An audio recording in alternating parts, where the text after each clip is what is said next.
What's up, everybody, and welcome to the what episode is this? Seventh. Welcome to the seventh podcast here on the Strugglecast, where we talk about our struggles, your struggles, and everything else in between. My name is Jesus.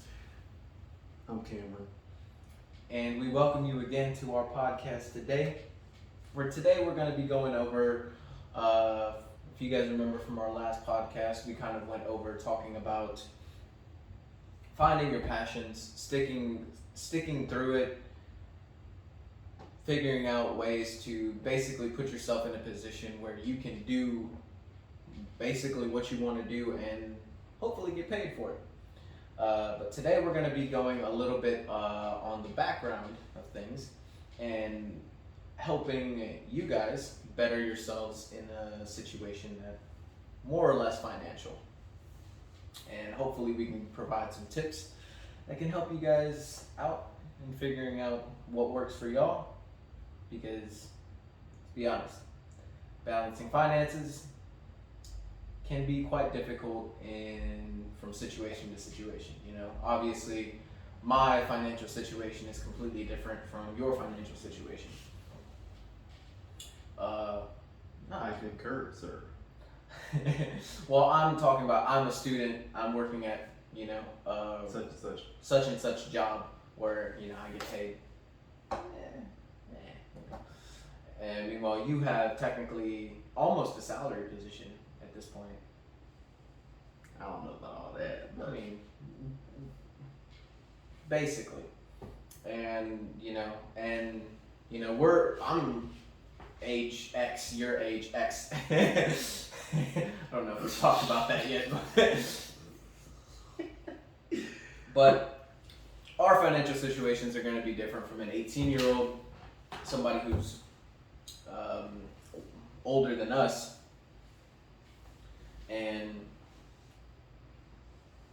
but overall everyone's is a little bit different, and we're going to give you guys, or at least we hope to give you guys, some blanket statements. You tweak them as you need. Yeah, this is more or less just a blanket for you to kind of pick and choose what works best for you, because not everything will.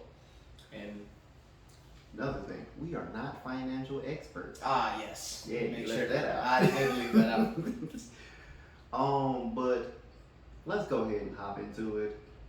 I think that was enough exposition. For sure. You kind of touched on the first thing I wanted to get at. Not the first thing I want to get at. It's the first thing I wrote though. Okay, so I got three things. I got three things I really want to touch on. Okay. Saving, budgeting.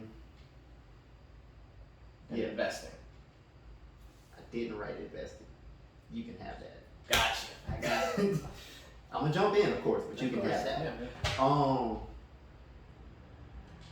But so first, basically, do you want to kind of go over the definitions of each?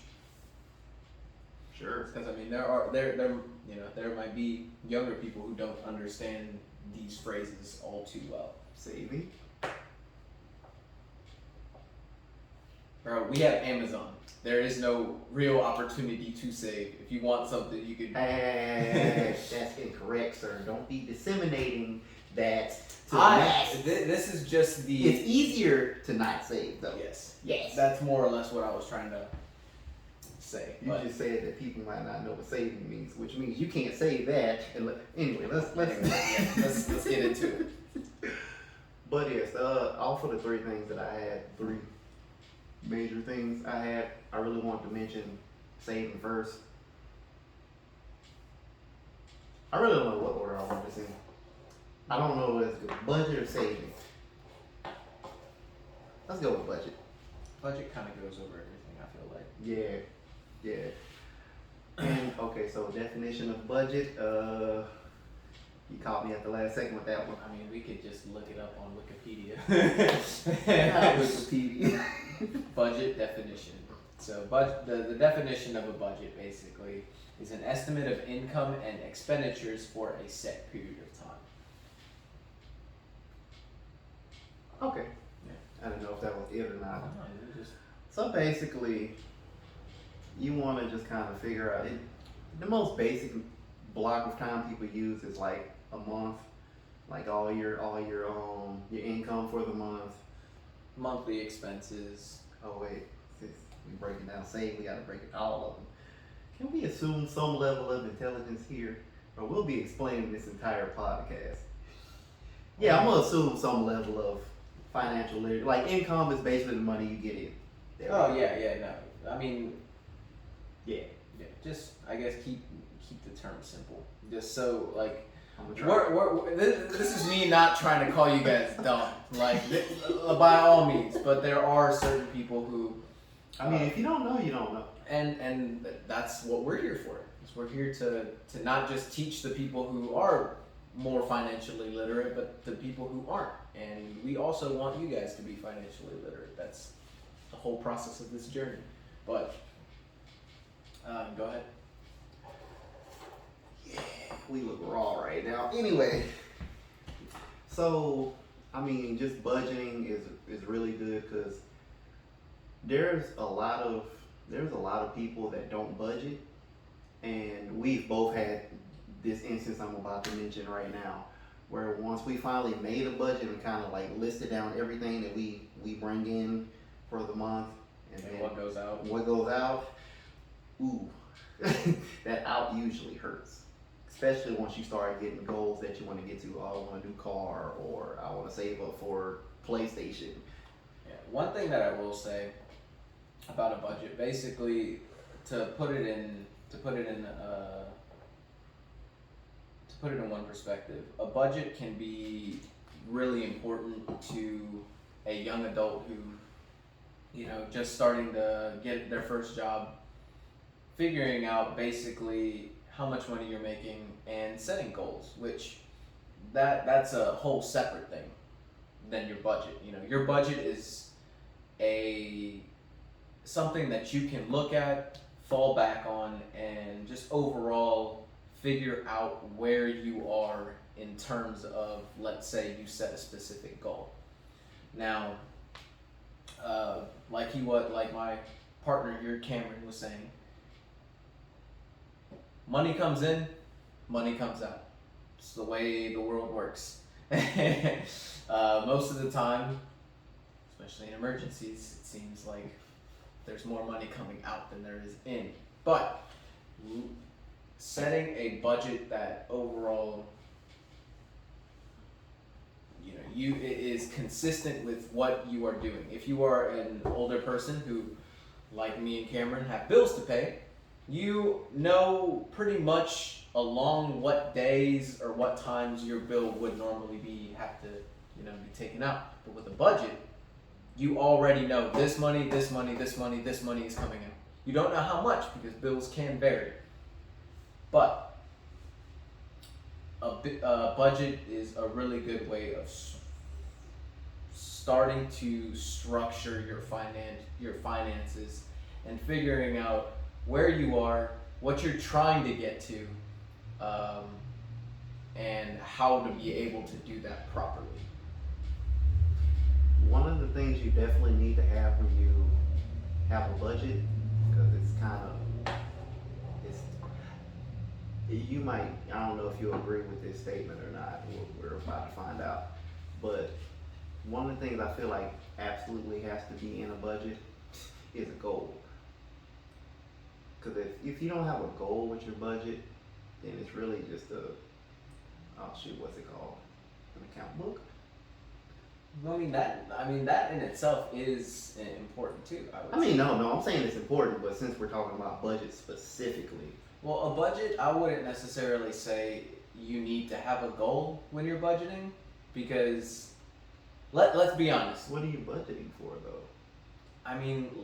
Okay, this is how I normally budget my stuff, right? But I do have goals, right? But in my budget, I know how much money I'm making, how much money I'm going to be spending. What I do with that is, if I make more money than I spend, I just have to make sure to spend the expenditures, which is the money you spend, does not exceed the amount of income that I'm receiving monthly. And so technically with that aspect, I'm not having a goal set, but my money is constantly growing because I'm saving more than I'm actually spending. Okay. So technically, budgeting can help your money grow as long as your expenditures meet or are below your monthly income, which that is something that you will have to figure out in your budget if, and I'm not throwing shade, but if you go to Starbucks every morning, you realize your expenditures is a little bit higher than what you'd like. You now know what you actually need to, and I'm not trying to say like don't spend money on stuff that you want, because you know that it's a sad life to be just saving money, you know.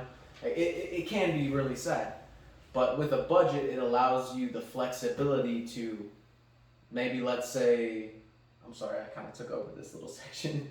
No, you got it back on track. But if you were to, you know, I'm not trying to tell you to not spend your money, because I mean it's your money, you've worked hard for it. If you want to spend it, by all means do it. Just do it smartly. Yeah, just do it responsibly. Just like it's okay to go splurge a little bit. Yeah, as my mom used to call it, have a little caviar money. But you can't let that be most of your money. You got to do it reasonably. Like, let's say you make $1,400 a month. It's kind of average, I'd say, from $7 an hour to about 11. So you make $1,400 a month. If you don't have any bills, that's awesome. That's all your money right there, which would be nice. However, if you are planning on moving out, list all of your expenses, see how much money you have left. And one thing that I really suggest is everything that you are going to spend, round up. Round it up. Oh yeah. Round it up. Because I will tell you one thing. When your budget is less, but your actual bank account is more, it feels good. It feels real good. It feels good. It feels good because, well, making it that way, you kind of you kind of form this mentality of I'm broke, which isn't bad. There's this entire, I would say,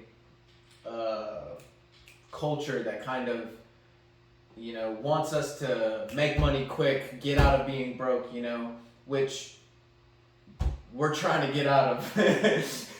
We're not broke, but compared to other people, we broke. But being able to have that mentality of not spending your money on things that you yourself wouldn't.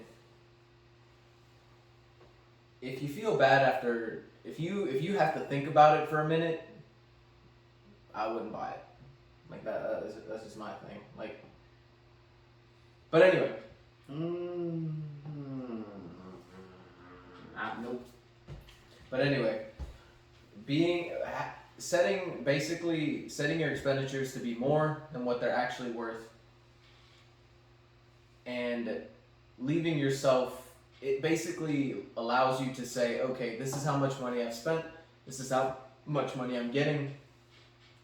I have this much free money. Now, what am I going to do with that? Okay, and so once you figured out what you can, what you got coming in and what you got coming out, and then you have that access. At least that's what we're going to call it until the end of this section. That access. Then, like you said, what am I going to do with it? We'll take that. You can invest it. I'll let you touch on that a little bit later. Yeah. You should save some for multiple reasons, emergencies, goals, especially emergencies, because emergencies hit. They hit hard too. Yeah, that also is another thing. That's another reason why I personally do the whole rounding up in the budgeting. yeah, it helps with that mindset, and it also, you know, when you see that extra there that you didn't plan for, it feels good, but at the same time, a lot of times in life, especially when you're just starting something out, like you're moving another state or you're getting something. Maybe you're building that PC that you wanted. I was literally just about to say that. You don't really know how much it is until you start it, and a lot of times you end up spending more than you think you will. Exactly. So already having that mentality of, I know I'm going to spend more, prepares you better for certain situations, in my opinion. And yeah. And like that could be emergency, but at the same time also helps you save up. Like getting that budget together and building that mindset that I'm not just gonna say, being able to say no to yourself and other people. I will say that is, I did pull up a website, and one of the first things that it did say was learn self-control, which our society right now, there is a lot of impulses with the excess of just information and capabilities to do a whole bunch of things. And you kind of touched on it when you said we have Amazon. You're right. Like Amazon is like Google for shopping. You can look up anything on Amazon. And get it ordered to you within a couple days. Anything legal anyway. Maybe a couple of illegal, probably not. Whatever. That's a whole nother conversation. But you can look up a lot of things. The only thing I haven't tried is looking up a whole house and seeing if there's information. I've done cars before. That blew my mind right there. But back on point. Budgeting, you definitely need self-control. Without self-control, your budget won't work because you're gonna break it repeatedly. And if you break your budget, there's no telling how accurate it can and will stay. How long it'll take for you to get back on track with it. Yeah. So whenever you're fixing your budget, I would definitely start it off, because your first budget isn't gonna be perfect. We'll be honest. Like I've set harsh budgets on myself. I've set lenient budgets on myself. I've set them up in between. I've set them more on the harder end, and it's just figuring out what works best for you. Because if you're too strict on yourself, it's easier to break it. It's way easier to break it. It's real flimsy. Like I remember one time I made a budget for myself. I told myself I wasn't going to buy anything other than paying my bills, paying my subscriptions, and that was it. I did account for gas and groceries and all that kind of stuff. But other than that, I wasn't going to spend any money anywhere else. And just that amount of pressure on myself really it did make certain things difficult, because I mean, like, you only get one life. Anything. You enjoy it. Exactly. Like anything if I wanted, like, let's say Chick-fil-A one day, I wouldn't allow myself to do that. And I mean, I obviously broke it. I broke my budget, but don't make it to the point where you're not enjoying life. Don't make it unrealistic. Like, another example, I gotta redo mine right now. Same. The last time I made mine, I had this goal, and to speed up the timetable, I could cut a corner, but then on the back end, I gotta be just ironclad, and it's still not good enough. Yeah. Completely unrealistic. Mm-hmm. So yeah, definitely we don't want you guys to just focus on the money, because there are a lot of things in life that I personally want to enjoy, and I want other people to enjoy. Yeah. Because life is hard. Life is real hard sometimes, and we don't want you guys to be miserable, saving up your money, doing all this stuff. Like, yeah, if it'll feel good in the long run, but at the same time, don't kill yourself over it, you know? Yeah, like there's got to be a balance, and we've talked about balance in the past. Like, but balance is key here. You have to make sacrifices to get out of where you are in a lot of cases, every case. But at the same time, you do still need to Take care of yourself. yeah, your mental. What Marshawn Lynch say? Take care of your mental. Take care of your chickens. Never thought we'd use Marshawn Lynch, but I thought about it the other day. I fully intended to bring it up. but yeah, and one of the things is you're not gonna be great at it at first. You know, you might still want to go to Starbucks and get yourself a coffee, and that's completely fine. But Can't do it every day. can't do it every day. Then learn how to make it yourself. Yeah, exactly. You can get some Starbucks stuff. I know they sell the coffee filters. I wouldn't know. Then I you don't can drink it. you can make them yourself, but enjoy life, because you know you don't want to be that stingy old man like Mr. What was it? The Scrooge, Mr. Scrooge from the Christmas thing. No, from past, present, and future. Yeah, Scrooge. Yeah, Scrooge. Yeah.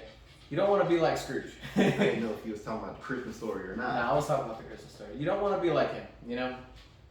But at the same time, you want to, this is to better yourself. And if you want to better yourself, by all means. But don't be afraid of failure. Because, Embrace it, because that's where your best lessons are usually coming from. Whether it's your failures or somebody else's failures.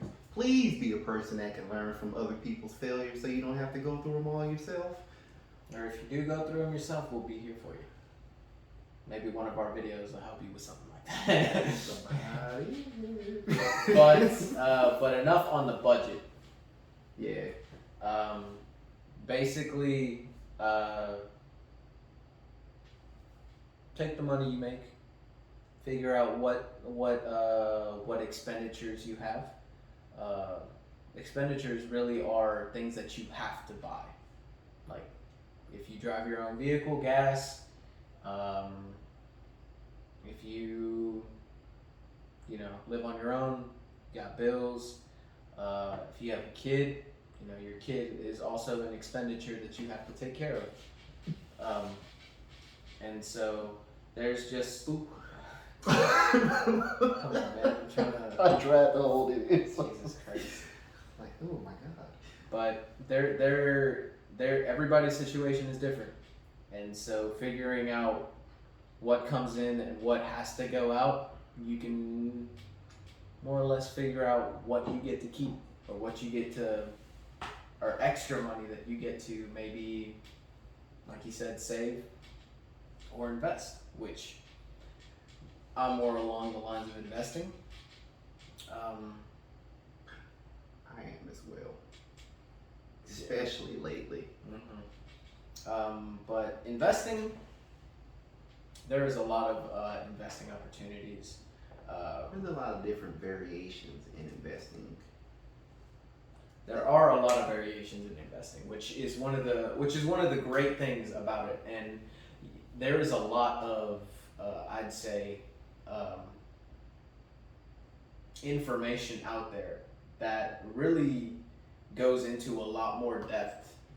People who they aren't financial advisors either, but they've done this for a significantly long period of time, that they're just able to give the best advice that they can, which I would honestly recommend for you guys. If you guys don't know about them, Graham Stevens or Stefan,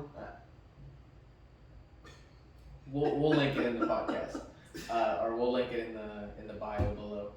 But Graham Stevens. Graham Stevens and crap, I forgot about the other one. Gary V is more of a crap. What was his name? Nate O'Brien. Okay. They are successful people who have made investments themselves, and they provide free information on YouTube and our websites where they basically can teach you how to invest in certain areas like stocks, real estate, and other things like that. But to kind of put a blanket term on investing, investing is being able to take some extra, I would say, extra money and putting it into something that will allow your money to grow. Because there is a common misconception, or there has been a common misconception. It's kind of going away in recently since the beginning of the pandemic. But investing is where you basically let your money work for you. Your money makes money for you. Yeah, that's one way, but that's not the only way. It's not the only way, of course. That's my way. That's the way I want to do it. That's Yes, my sir. way as well. Passive But income, baby. exactly. But investments are really key in setting up wealth, in my opinion. Because if you can make your money work for you, gosh darn, that's a pretty good significant move. And there's multiple ways of investment. There's multiple ways to invest. For you young people, if you're interested, I would actually recommend you guys starting up a Roth IRA. Now, a Roth IRA is basically an account that you set up either with a bank or a brokerage account, or I think even credit unions can do this as well. But basically, you open up an account with them and you insert some capital or money. And essentially what it does is every year there is an interest rate on that account that causes it to grow. Now, one of the cool things about an Roth IRA is that it's compounded interest. What that means is if you were to have, let's say you were to invest $100 into your account, and that's all you invested, and let's say you had a 10% compound interest, right? 10% compound interest. That would mean in 1 year, your $100 would turn into 110. Let's say you don't put anything else in the second year either. That $100 has now become 110. Now that 10% is actually charged to the 110 than the 100, which would be a normal interest account. So that 110, 10% of 110 is what, 11? Yeah. $11 gets added into your account instead of 10 that got added on previously.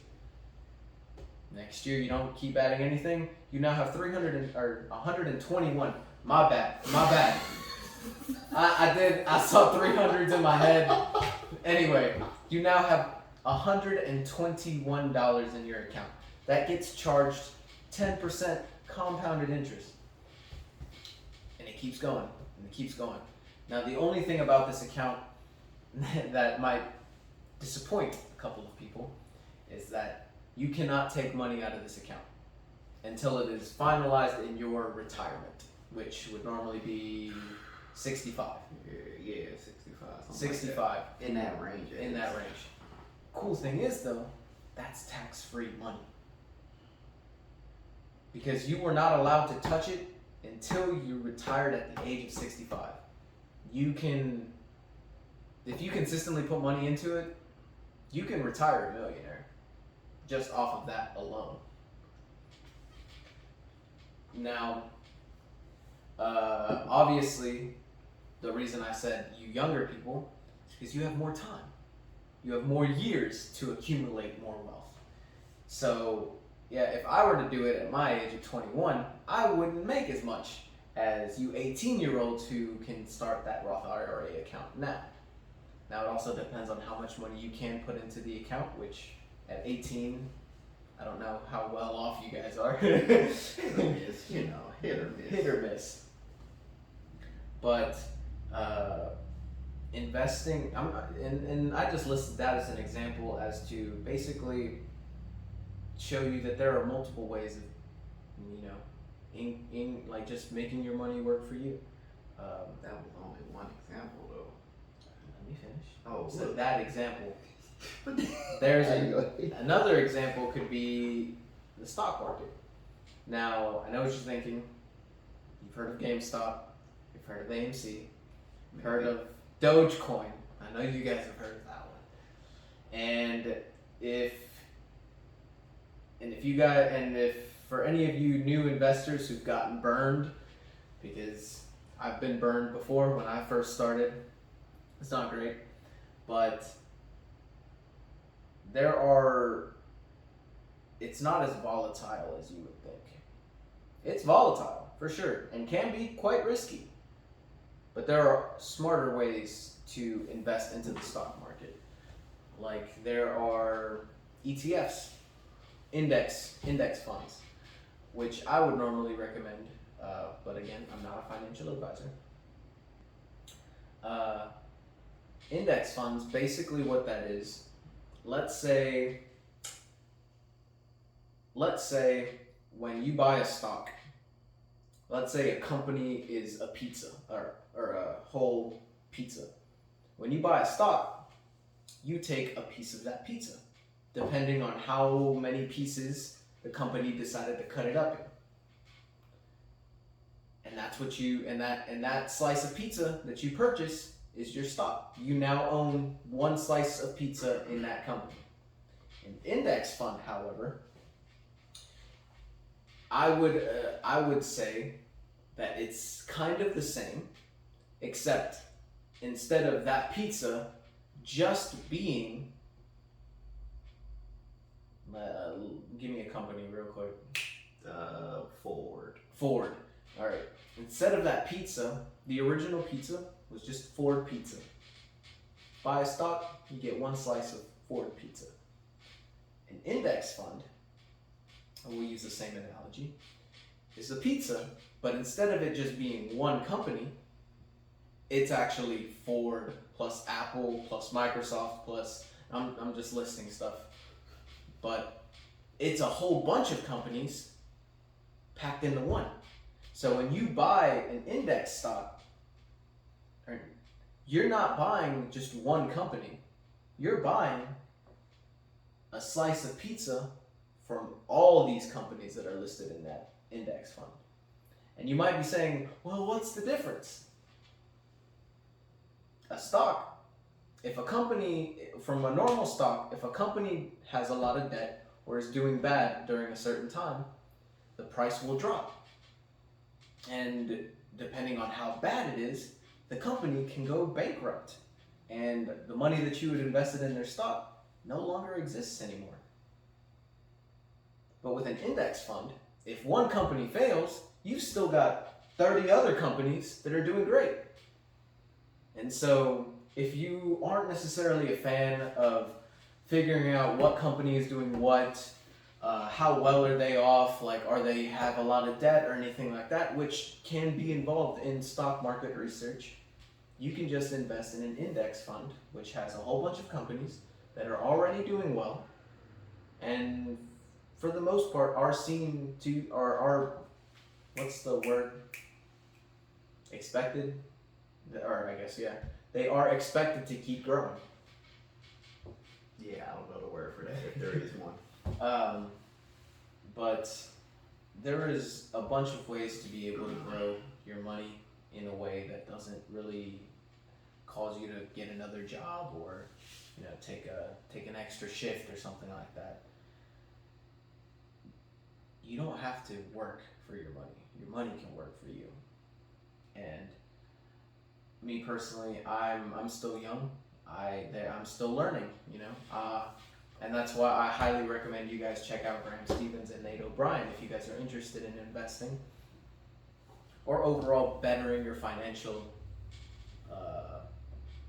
situations.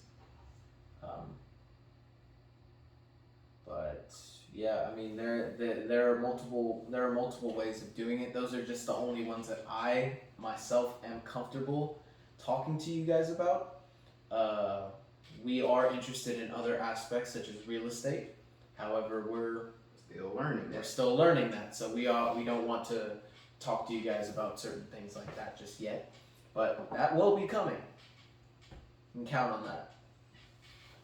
And then there's other things like being an angel investor or a sponsor would be a more general term that more people know of.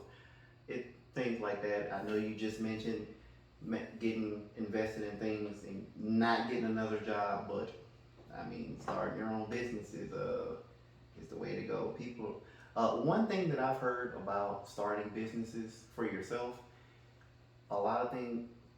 One of the main things that a lot of people say is, "Oh, what if you fail? Or now you don't have anything. You just lost all this stuff." And I come to realize that starting a business is just as secure as having a job. Both of them can get taken away in a day. You might as well get something that's yours if you can. I mean, having a business isn't for everybody, but I'd say it's worth checking out. Yeah, and especially if there's something that you enjoy doing, like what we talked about. Like if you have a passion for art, if you have a passion for photography, video editing, we might hire you. Depending on how busy we get. But yeah, and having a business isn't even just necessarily what most people think of as like a YouTube channel. That used to be like, that's not a business, that's a job. I mean, but in actuality, everybody's business at base is themselves. You hear athletes say it a lot. Like, I am my own brand. Yeah, and a brand is a business. Exactly. That's just what it is, and it's so much to talk about. It's kind of hard to condense it all, because there's so many things we can go on this all night in different things. So stocks, Roth IRA. See, that's why I was dead silent, because that was his stuff. I do a little investing with the stocks, but I don't really know what's going on. Not like this man here. And I've done no research on the IRAs yet, even though I said I was. I just kind of forgot. There is also, just a quick tidbit, I know if you haven't, a 401k, that is also a different investment opportunity that you could go with. Now that one is a little bit more on the trickier side. I actually haven't really looked too much into that one. I'm not necessarily interested in such, because there's, for the most part, some of them can be tied down to your job. I'm not a particular fan of having a 401k set up with the job, because like you said, job can be gone. I would, if you are interested in setting up a 401k, I would recommend setting it up either with a bank or a brokerage account. Because that you aren't going to lose your 401k if you lose your job, like that's already an account with a different entity that is nowhere near. I'm a real, not activist, but I am definitely for keeping certain things separate. I don't like to give too much control to one particular entity, person, or anything like that. Yeah, it's for the most part, it's pretty smart to have things diversified anyway, not just have everything in one spot. If that spot goes down, just like the index fund example, that's over with. But if you got it in multiple places, at least you can mitigate the damage and the risk. Exactly. Mitigate. Mitigate. I'm not Googling that. I don't feel like it. I'm gonna tell you what it is. Screw it. Let's Google it. I mean, mitigate is just make less serious or painful. I didn't know how to word it. But yeah. Another thing I wanted to bring in is we talked about budgeting, we talked about investing, saving, Oh, what happened to my slide? Oh, there it is. It what? No, not worry Oh my gosh. Another thing that really needs to be done is knocking out debts. I, I would focus on. I'm just gonna focus on consumer debt right now, because there's other debts. I don't know. Does student loans count as consumer debt? It's listed as some kind of debt. I don't think it's consumer though. But yeah, like credit cards, pay them off. Learn how to use them properly. Like, don't buy things. It's you see. There's so many ways I can go with this. Yeah, I mean, we'll definitely. It seems like we're definitely gonna have to have a part 2 for this, just to get a little bit more in depth, a little bit more. Honestly, we could do videos on each one. We could. Probably should, to be honest. We could, yeah. Just to keep it on track, together. But yes, knocking out consumer debts, like you. That's actually one of the first things that that's a lot of financial advisors normally recommend. Mm-hmm. First is if you have an excess amount of money, like let's say from your budget, but you have debt, knock out that debt. Knock out those debts, because then you have less monthly money going out. So now you have more money that you can do with the other stuff, investing, saving. And the sooner you pay it off, I'm sure. Interest. If you weren't aware, that's where I was going with that Mhm. interest. The longer you wait to pay it off, the more interest that gets stacked on it. You think the interest worked in your favor on the Roth IRA? Yeah, great. Debt does the opposite. I just wanted to make sure to touch on knocking out consumer debt. That was literally the first thing that popped up here. Best long-term investment for young adults: debt elimination. Yeah. And just because you knock it out doesn't mean you just go get a bunch for it. Just, yeah. But those are, I touched on what I wanted to. Was there anything else you wanted to grab on? We're definitely gonna have to have a part 2 for this, because I just found a website that had pretty good information. So yeah, there will definitely be a part 2.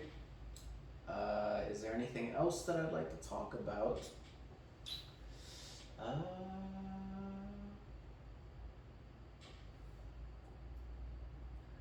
One of the things that we kind of went over, but we kind of went over it kind of quickly, was the saving an emergency fund. One of the things that I noticed when I was a little bit financially bad off, I would say. Literate? No, where when I wasn't doing so well financially, it seemed that a lot more emergencies came up when I didn't have money.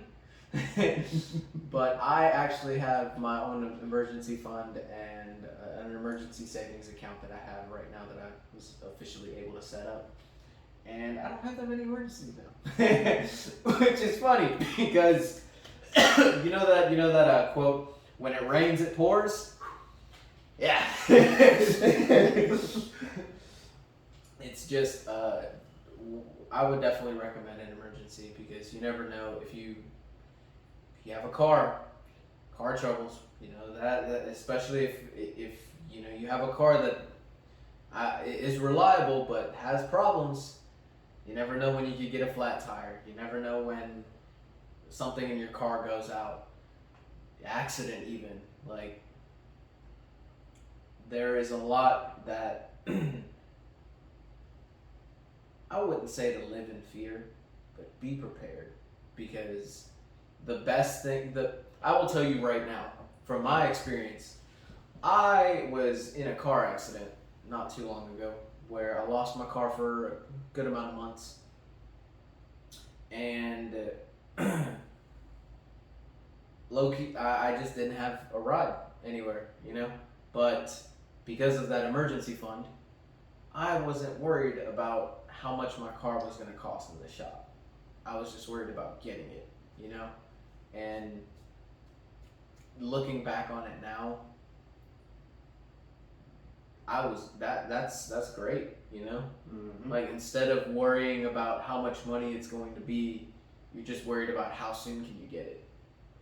And I think that's something that we should all strive for, and you can. If even if you have to save a couple dollars every month to get that emergency fund set it up, because it'll save you. And even if it doesn't, you'll notice the emergencies start going back down once you get that money set up. But that's all for me. I think the last thing I'll say is there's a lot of mental game in life and finances, and one of the first things that you need to realize when it comes to changing your situation and getting out of the struggle is that when it comes to certain things like setting up a budget, making note of what you have going on, it's not as hard as we think it is. Everything seems so much worse before you do it, but once you actually get started, you'll realize this ain't as bad as I thought it was. Now, it's easy, but it isn't easy. It takes discipline, It's mental. but at the same time, just coming up with a plan. It should be a thing that should be a part of our lives. Honestly, just coming up with a plan and sticking to it. That was perfect jump in because I really wasn't sure what I was going to say at the end of that sentence.